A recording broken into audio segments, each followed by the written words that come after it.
I'm Lynn Remine, and this is your morning news update. The Brockport student government has frozen the accounts of some clubs and organizations on campus. Reporter Anthony Way talked to people about the issue. Anthony? Excellent. The Brockport student government froze certain club accounts that have been non-compliant with the BSG regulations. The one instance where like the college versus cancer whatever club got frozen because of carpooling, that's a little ridiculous and that's unfair and they shouldn't have done that. I'd have to say it's a little fair because if they told them ahead of time that they had to go to these meetings and the representatives that the club members picked aren't representing them well, then I think they need new club representatives. Though most students can't understand the freezing of the accounts, BSG officials still say it's necessary. It's basically our last option when coming to things. It's one of the toughest punishments we can give to clubs, and we give it to clubs that have broken big rules like carpooling, which really puts BSG in danger because if there is an accident during carpooling, BSG would be liable and it would basically shut them down. And then as for freezing clubs that have had no attendance and aren't really in contact with us at all, it is justified because that's the only way we can get them to come in and do anything. And if they aren't, then we really have nothing else we can do with them. Most of the club accounts are frozen due to them not meeting a specific times a month deemed by BSG.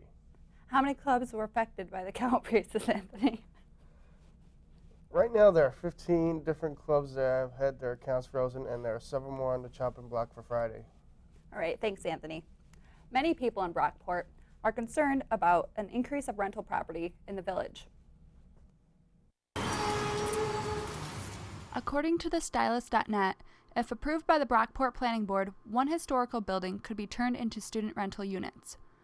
The Lester G. Miller Mansion at 52 State Street is a house up for consideration.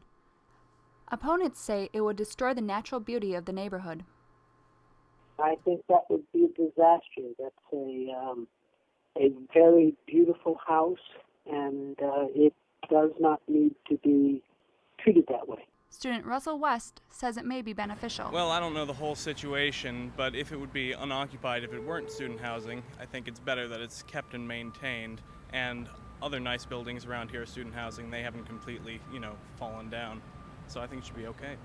Another historical house in the neighborhood is seen as sale pending. It does not appear that it will become a student rental, though. We'll meet again November 23rd to discuss the application. SUNY schools are facing more budget cuts. According to thestylist.net, $1.9 million was already cut from the SUNY budget for the 2010-2011 school year. An additional $23.25 million is going to be cut as well.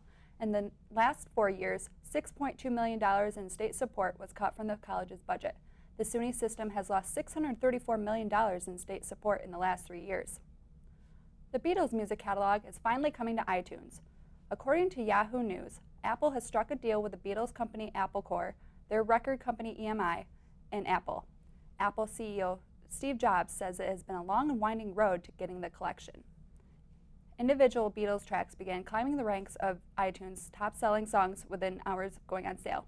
For your news update, I'm Lynn Remine.